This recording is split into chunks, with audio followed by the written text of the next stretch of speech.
હજીરામાં મારામારીના ગુનાઓમાં સંડોવાયેલ આરોપી સ્નેહલ પટેલને પકડી પાડી રિકન્સ્ટ્રક્શન કરી પોલીસે કાયદાનું ભાન કરાવી કાર્યવાહી કરી। હજીરા ગામમાં છેલ્લા કેટલાક સમયથી ચાલતી ગુનાત્મક પ્રવૃત્તિઓના પગલે પોલીસ દ્રઢ પગલાં લઈ રહી છે। હમણાં હજીરા પોલીસે મારામારીના અનેક ગુનાઓમાં સંડોવાયેલા આરોપી સ્નેહલ ઋત્વિક વાંદરુ પટેલને પકડી પાડી કડક કાર્યવાહી હાથ ધરી છે।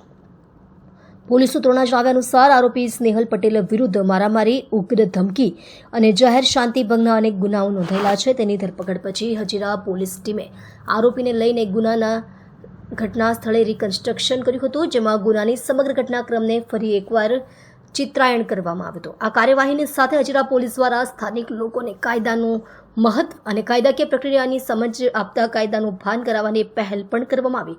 પોલીસ અધિકારીએ જણાવ્યું કે કાયદાની અવગણના કરનાર કોઈ પણ શખ્સને બક્ષવામાં નહીં આવે। ગુનાખોરી પર કડક કાર્યવાહી અમલમાં લાવવામાં આવશે। હજીરા પોલીસની સમયસરની અને પ્રભાવશાળી કામગીરીથી ગામમાં ન્યાય અને કાયદાનો ભાવ વધ્યો છે, તેમજ સ્થાનિક લોકોમાં સુરક્ષા અંગે વિશ્વાસ મજબૂત થયો છે।